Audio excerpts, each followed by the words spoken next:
नमस्कार दोस्तों, कौटिल्य बलरामपुर के संपादकीय विश्लेषण यानी एडिटोरियल एनालिसिस में आपका स्वागत है। हाल ही में आप सब ने सुना होगा कि विश्व की जनसंख्या 8 बिलियन यानी 8 अरब पार कर गई। तो आज का हमारा संपादकीय भी उसी टॉपिक को कवर कर रहा है कि जनसंख्या के नियोजन की चुनौती क्या है। देखिए, हम सब बचपन से निबंध लिखते आ रहे हैं कि जनसंख्या का प्रभाव क्या होता है, जनसंख्या के नुकसान क्या हैं। ज़्यादातर जनसंख्या बढ़ने के नुकसान ही होते हैं, फ़ायदे बहुत कम होते हैं। ये संपादकीय दोनों ओर इशारा करता है कि नुकसान पे ज़्यादा फोकस कर रहा है और अंत में ये फ़ायदे भी बताता है कि जनसंख्या ज़्यादा होने के फ़ायदे क्या हैं। क्योंकि जब जनसंख्या ज़्यादा रहेगी तो आपके यहाँ काम करने वाले लोग ज़्यादा रहेंगे, आपके यहाँ मानव संसाधन ज़्यादा रहेंगे जिनकी श्रम का आप इस्तेमाल करके आप लगातार आगे बढ़ सकते हैं। लेकिन नुकसान ज़्यादा है क्योंकि जनसंख्या जब अधिक होती है तो उसी तरह से पर्यावरण को नुकसान भी पहुँचता है। आज का हमारा संपादकीय दैनिक जागरण से लिया गया है, जिसे संजय गुप्ता जी ने लिखा है और वो जनसंख्या के फ़ायदे और नुकसान दोनों की ओर इंगित करते हैं, हम लोग को बताते हैं कि जनसंख्या का नुकसान क्या है। तो आइए ये टॉपिक हम लोग कवर करते हैं। संपादकीय कह रहा है कि संयुक्त राष्ट्र के अनुसार विश्व की आबादी 8 अरब को पार कर गई और ये आबादी जो है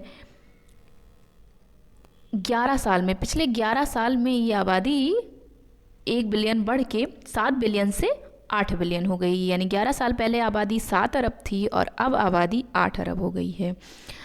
और अनुमान के मुताबिक अगले 9 अरब आबादी पहुंचने में 15 साल का समय लग जाएगा। 9 अरब आबादी पहुंचने में 15 साल का समय लग जाएगा। फिर उसके बाद आबादी स्थिर हो जाएगी और फिर धीरे धीरे आबादी में कमी आने लगेगी। तो अभी तो उसमें बहुत सारा समय है और संयुक्त राष्ट्र के अनुसार भारत अगले साल चीन को भी पीछे करते हुए विश्व का सबसे अधिक आबादी वाला देश बन जाएगा। विश्व की ये बढ़ती हुई आबादी अपने आप में ही एक चुनौती है, क्योंकि जनसंख्या ज़्यादा रहने से, आबादी ज़्यादा रहने से सबसे ज़्यादा गंभीर खतरा किसको है? पर्यावरण को है। क्योंकि इतिहास में हम लोगों ने देखा है कि पर्यावरण को लेके कभी कोई भी उतना सजग नहीं रहा है जितना रहना चाहिए। पर्यावरण को बहुत सारा नुकसान हुआ है और उसकी भरपाई आज की पीढ़ी कर रही है। औद्योगिक विकास सभी ने पढ़ा हुआ है। औद्योगिक क्रांति जब हुई थी तो औद्योगिक क्रांति का सबसे बड़ा नुकसान क्या हुआ था? ये पर्यावरण प्रदूषण, जिसको आज की पूरी पीढ़ी झेल रही है और लगातार इस पे पूरा विश्व माथापच्ची कर रहा है कि कैसे इस पे कंट्रोल किया जाए। क्योंकि विकास और पर्यावरण प्रदूषण ये दोनों आपस में प्रतिद्वंदी हैं। अगर विकास बढ़ेगा तो पर्यावरण प्रदूषण भी बढ़ेगा। उसको नियंत्रित करने का कोई सही तरीका नहीं मिल पा रहा है। लगातार कितने जैसे मॉन्ट्रियल प्रोटोकॉल था, या अभी देखिए कॉन्फ्रेंस ऑफ पार्टी की जो बैठक चल रही है, या रियो डी जेनेरियो सम्मेलन हुआ था जिसको पृथ्वी सम्मेलन भी कहा जाता है, या स्टॉकहोम सम्मेलन हुआ था। ये सब कहीं ना कहीं पर्यावरण से संबंधित हैं कि पर्यावरण को बचाया कैसे जाए। पूरा विश्व इस पे जुटा हुआ है। और कार्बन इमिशन एक टॉपिक है जिसको आप सभी ने सुना होगा कि सभी ने लक्ष्य रखा है कि कार्बन इमिशन को ज़ीरो कर दिया जाएगा। मतलब कि जितना कार्बन का उत्पादन किया जा रहा है उतना ही कार्बन को अवशोषित भी कर लिया जाएगा। क्योंकि बात तो यही है कि कार्बन के उत्पादन को, उत्सर्जन को रोकना तो बिल्कुल मुश्किल है, वो तो रुकेगा ही नहीं। लेकिन कम से कम हम ये कर सकते हैं कि जितने कार्बन का उत्सर्जन करें उतना ही कार्बन अवशोषित भी करें, तो कार्बन इमिशन जो है ज़ीरो हो जाए। ये सभी देशों ने अपना अपना लक्ष्य रखा है। तो जनसंख्या बढ़ने का सबसे ज़्यादा नुकसान यही है कि पर्यावरण को लेके एक गंभीर चुनौती है और विश्व के देशों में इस पे कोई बहुत सहमति भी नहीं बन पा रही है कि कैसे इस पे लगाम कसी जाए, कि ये पर्यावरण प्रदूषण को रोका कैसे जाए, कैसे ऊर्जा के परंपरागत साधनों और विशेष रूप से जीवाश्म ईंधन पर निर्भरता कम कैसे की जाए। इस पे आपस में ये विश्व के जितने बड़े बड़े देश हैं, सारे साझेदार लोग हैं, ये इस पे आपस में सहमति ही नहीं बना पा रहे हैं। आगे संपादकीय कहता है कि ये बढ़ती हुई आबादी और उसकी गतिविधियां धरती के तापमान को बढ़ा रही हैं, जो तापमान तमाम समस्याएं पैदा कर रहा है। हाल ही में हम सभी ने न्यूज़ सुनी है कि जितनी प्राकृतिक आपदाएं हो रही हैं, मसलन बाढ़ हो गया या लगातार गर्मी का ही रहना, ठंडी के मौसम में भी, नहीं तो पहले नवंबर दिसंबर में अच्छी खासी ठंडक पड़ती थी, पर अब वो लगातार गर्मी ही बने रहना, इससे ये पता चलता है कि ये पृथ्वी कितनी गर्म हो रही है। ये जो ग्रीन हाउस इफ़ेक्ट है उसका कितना प्रभाव हो रहा है। जो यूरोप जैसे देश में जो ठंडा ही रहता था, वहाँ भी टेम्परेचर का बढ़ जाना, और इसका प्रभाव ये है कि ग्लेशियर पिघल रहे हैं, और जब ग्लेशियर पिघल रहे हैं तो सागर का जल स्तर बढ़ रहा है, जिससे सुनाई दे रहा है कि आने वाले समय में मालदीव, इंडोनेशिया जैसे देश जो हैं, मालदीव तो डूब जाएंगे। और एक न्यूज़ आपने सुनी होगी कि आने वाले समय में 50-60 सालों में मुंबई, जो कि तट पे है, सबको पता है, वो भी डूब जाने की कगार पे है। और इसीलिए कई देश जो द्वीपीय देश हैं वो अपनी राजधानी भी बदल रहे हैं। ये सब पर्यावरण के ही नुकसान हैं, क्योंकि पर्यावरण इस तरह से पर्यावरण प्रदूषण हो रहा है, धरती का तापमान बढ़ रहा है, ये सब बहुत सारी समस्याएं पैदा कर रहा है। धरती का बढ़ता हुआ तापमान अन्य अनेक समस्याओं के साथ फसल चक्र के लिए भी एक बड़ी चुनौती बन गया है। मसलन जो ये तापमान बढ़ रहा है, ये जो फसल चक्र है, जैसे कि जब जो फसल होनी चाहिए वो, अगर मान लीजिए धान की, अभी हाल ही में तो जिधर गोंडा, बलरामपुर, गोरखपुर, ये सब लोगों ने बहुत भारी भयंकर बाढ़ से गुजरे हैं और सब ने ये दंश झेला है कि धान की फसल पूरी की पूरी बर्बाद हो गई। तो अब ये जो धान की फसल पूरी की पूरी बर्बाद हो गई, इसकी भरपाई कौन करेगा? ये करता कोई और है, भरता कोई और है। इससे और ये और भी बड़ी चुनौती है। और हम सभी जानते हैं कि विश्व की आबादी का एक बड़ा हिस्सा गरीब और विकासशील देशों में रहा है, जहां अभी भी ऊर्जा की खपत विकसित देशों के बराबर नहीं है। जैसे जैसे इन देशों की अर्थव्यवस्था बढ़ेगी, उनमें ऊर्जा की मांग बढ़ेगी। मतलब अभी भी विश्व में कई ऐसे देश हैं जो ऊर्जा पे उतना निर्भर नहीं हैं, क्योंकि वो उतना विकसित नहीं है, तो उतना ऊर्जा पर निर्भर नहीं है। पर जैसे जैसे कल को वो देश भी विकासशील देश, विकसित देशों की राह पर बढ़ेंगे, आगे अपने आप को विकसित करेंगे, उनके यहाँ भी ऊर्जा की ज़रूरतें बढ़ेंगी। और जब ऊर्जा की ज़रूरतें उनके यहाँ बढ़ेंगी तो पर्यावरण पे बोझ भी पड़ेगा, क्योंकि तब और कार्बन का उत्सर्जन होगा, तब और तमाम सारी फैक्ट्रियाँ होंगी, तमाम सारे उद्योग होंगे जिनसे धुआं निकलेगा, तमाम सारे होंगे, तो इसका बोझ कौन उठाएगा? पर्यावरण ही उठाएगा। और संपादकीय आगे कहता है कि भारत की बढ़ती आबादी आज़ादी के बाद से एक बहुत बड़ी चुनौती रही है। मतलब आज़ादी जब से हम लोग 1947 में आज़ाद हुए, उसके बाद से ही लगातार ये है कि भारत की आबादी बढ़ ही रही है। और ये माना जा रहा है कि आने वाले कई दशकों तक बढ़ती आबादी भारत के लिए गंभीर चुनौतियां पेश करेंगी, क्योंकि आबादी इतनी बढ़ चुकी है और सरकार के पास इतना संसाधन नहीं है कि वो सारी आबादी को संतुष्ट कर सके, या एक जो नॉर्मल पर्सन अपने जीवन से अपेक्षा करता है कि उसके पास रोटी हो, कपड़ा हो, मकान हो, रोजगार हो, ये सब मिलना सरकार के बस में, जैसे सरकार के बस से बाहर होता जा रहा है। और अभी हालिया उदाहरण हम लोगों ने इसका देखा कि जब UPSSC के द्वारा कराया हुआ पेट का एग्ज़ाम, जिसको कहा जाता है, पेट के एग्ज़ाम में इतनी भीड़ कि तमाम सारे रेलवे स्टेशन, तमाम सारे बस स्टेशन केवल लोगों से ही पटे पड़े हुए थे। ये देख के लगता है कि बेरोजगारी इतनी ज़्यादा है, सरकार क्या करे? आबादी जब ज़रूरत से ज़्यादा है। और एक बात ये भी है, संपादकीय में आगे भी हम चर्चा करेंगे, कि भारत में युवाओं की आबादी बहुत अधिक है। ये बात एक सेंस में अच्छी भी है, एक तरफ सोचा जाए तो ये बहुत अच्छी बात है कि भारत में युवाओं की आबादी अच्छी है, लेकिन अगर उनको सही रोजगार नहीं मिला, उनको सही दिशा नहीं मिली, तो यही आबादी जो किसी अच्छे ओर जा सकती है, वो किसी गलत राह में मुड़ जाएगी। और इसीलिए संपादकीय कह रहा है कि आगे ये एक बहुत गंभीर चुनौती होगा। इसे इस तरह से समझा जा सकता है कि 2050 तक भारत की आबादी 166 करोड़ हो जाएगी। मतलब 2050 तक हम लोग 165 करोड़ हो जाएंगे, और चीन को तो अगले साल ही हम लोग पिछाड़ देंगे, सबसे अधिक आबादी वाले हम लोग हो जाएंगे। पर्यावरण को बेहतर रखने के लिए भारत ने जो लक्ष्य तय किए हैं, उन्हें हासिल करना एक उपलब्धि होगी। मतलब भारत ने भी तय किया है कि 2050 या 60 तक वो भी कार्बन एमिशन को ज़ीरो कर लेगा, मतलब जितना कार्बन का उत्सर्जन करेगा उतना ही वो कार्बन को अवशोषित कर लेगा। कैसे? तमाम सारे पेड़ पौधे लगा के, तमाम सारा सब बैलेंस करके वो कार्बन एमिशन को ज़ीरो कर लेगा। तो अगर वो इसने ऐसा कर लिया विकास को साथ रखते हुए, ऐसा नहीं है कि विकास को पीछे छोड़ के वो केवल पर्यावरण पे, दोनों चीज़ों को बैलेंस करके ही भारत आगे बढ़ जाएगा, तो ये एक बहुत बड़ी उपलब्धि होगी।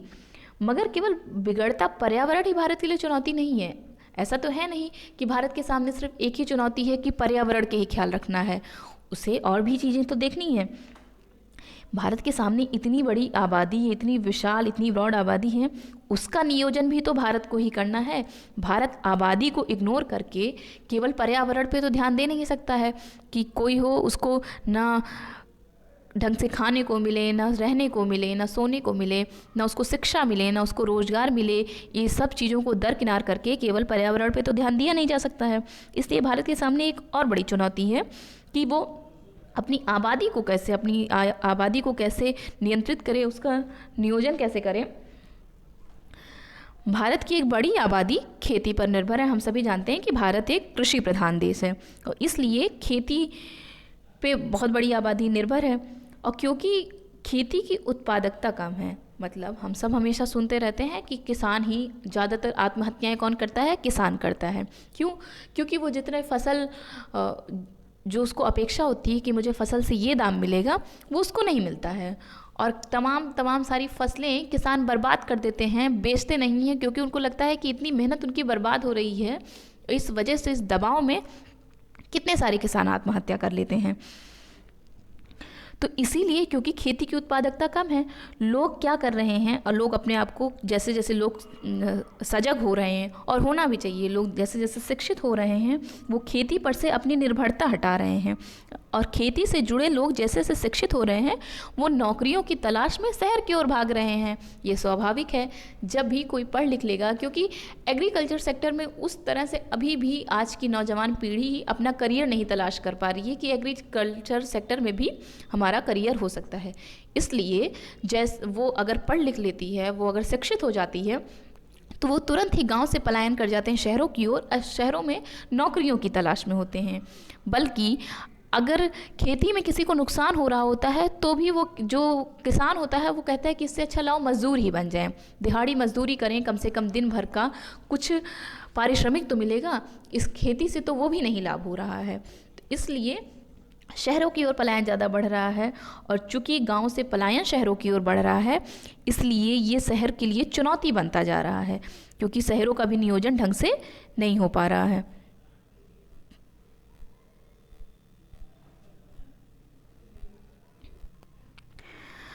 आगे संपादकीय कहता है, क्योंकि शहरों पे बोझ ज़्यादा पड़ता जा रहा है और आज़ादी के बाद भारत के शहरी ढांचे को सुदृढ़ करने और उन्हें बढ़ती आबादी का बोझ वहन करने लायक जो नीतियाँ बनी थीं, उसने हमारे शहरों को एक तरीके से और बर्बाद ही किया है।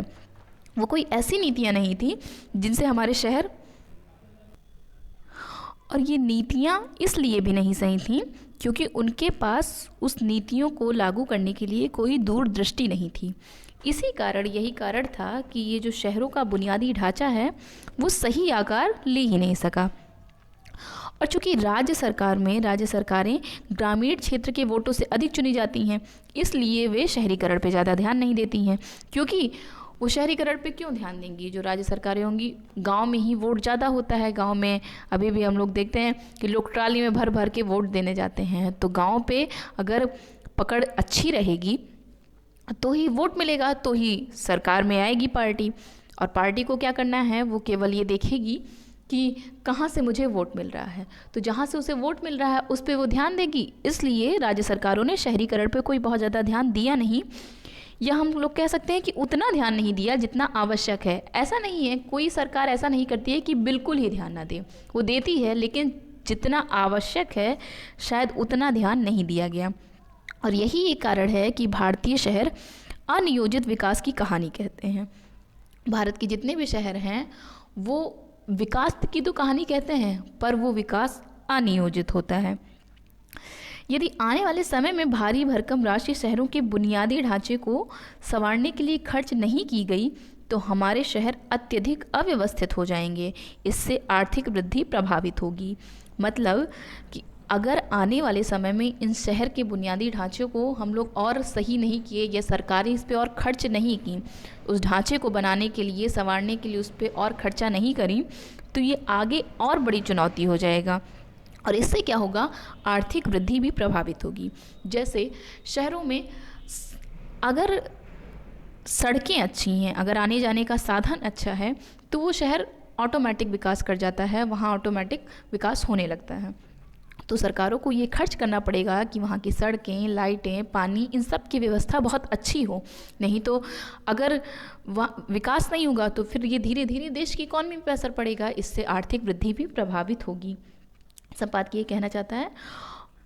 और संपादकीय इस चीज़ की ओर और इशारा करता है कि 2023 में भारतीयों की औसत उम्र 28.7 वर्ष होगी और 15 से 29 साल के भारतीयों की संख्या देश की आबादी का 27% है।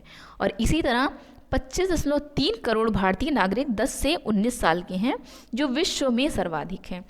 ये अपने आप में बड़ी एक उपलब्धि तो है कि हमारे यहाँ युवा जनसंख्या बहुत ज़्यादा है, क्योंकि विश्व में सर्वाधिक है कि 15 से 29 साल के भारतीयों की संख्या जो है वो 27% है, या 10 से जो 19 साल के हैं वो करीबन 25 करोड़ लोग हैं। जो इतनी बड़ी संख्या है वो हमारे यहाँ युवा ही हैं। और चीन, इसीलिए अभी आप लोगों ने हाल ही में न्यूज़ सुनी होगी कि चीन ने जो बहुत पहले 2 चाइल्ड पॉलिसी लागू करी थी उसको हटा दिया। क्यों हटा दिया? क्योंकि उनके यहाँ जनसंख्या है तो बहुत ज़्यादा, लेकिन बुजुर्गों की जनसंख्या ज़्यादा हो रही है, उनके पास युवा नहीं थे, और इस चीज़ से चीन परेशान हो गया, इसलिए उसने 2 चाइल्ड पॉलिसी हटा दी। तो भारत इस मामले में तो लकी है कि उसके पास युवा की जनसंख्या बहुत ज़्यादा है। पर सबसे बड़ी चुनौती ये है कि इस युवा आबादी को सही तरह से शिक्षित करना, ये भी तो अपने आप में एक बड़ी चुनौती है। और ये चुनौती इसलिए भी बढ़ गई है क्योंकि अभी भी अच्छे स्कूलों, कॉलेजों और विश्वविद्यालयों में सभी छात्रों को प्रवेश नहीं मिल पा रहा है। ये हम सभी जानते हैं। अभी हाल ही में CUET का एग्ज़ाम कंडक्ट हुआ है, कितने लाख बच्चों ने एंट्रेंस एग्ज़ाम दिया है, पर क्या सभी का एडमिशन हो पाया है? नहीं, सबका एडमिशन नहीं हो पाया है। इससे ये पता चलता है कि ये जो एंट्रेंस एग्ज़ाम सिस्टम है, जिस तरह से एग्ज़ाम कंडक्ट कराया जाता है, उसमें देश के जितने क्रीमी बच्चे होते हैं वो बच्चे एडमिशन ले लेते हैं, लेकिन एक जो बहुत बड़ा वर्ग छूट जा रहा है उसको शिक्षित करना भी तो हमारी ही जिम्मेदारी है, वो सरकार की ही जिम्मेदारी है कि उनको भी शिक्षित करें। ये कहीं नहीं, ये ऐसा कतई नहीं होता है कि जिन बच्चों का एडमिशन हो गया है वो बहुत काबिल बच्चे थे, बल्कि वो उस काबिलियत को अफोर्ड करने में सक्षम थे, उस काबिलियत तक पहुंच जाने में सक्षम थे, इसलिए वो उतने काबिल हो गए। लेकिन जो बच्चे पीछे छूट गए, जिनका एडमिशन नहीं हो पाया है, तो क्या उनको उस तरह की शिक्षा का अधिकार नहीं है? इस बात की जवाबदेही कौन तय करेगा? ये सरकार के लिए और भी बड़ी चुनौती है, क्योंकि युवा आबादी होने से तो खाली कुछ होगा नहीं। अगर जब तक उनको शिक्षित नहीं किया जाएगा तब तक उससे कोई फ़ायदा नहीं होगा। हमारी सरकार ने, मोदी गवर्नमेंट ने नई शिक्षा नीति लागू तो की है। नई शिक्षा नीति हम सभी जानते हैं वो बहुत अच्छी नीति है, लेकिन उसके सकारात्मक परिणाम आने में अभी बहुत समय लगेगा। एक तो बात यह है कि जिस तरह से जनसंख्या बढ़ रही है, लेकिन जनसंख्या नियंत्रण भी, जैसे जैसे लोग शिक्षित हो रहे हैं वो ये समझ रहे हैं कि जनसंख्या को कंट्रोल करना होगा, तो ये भी।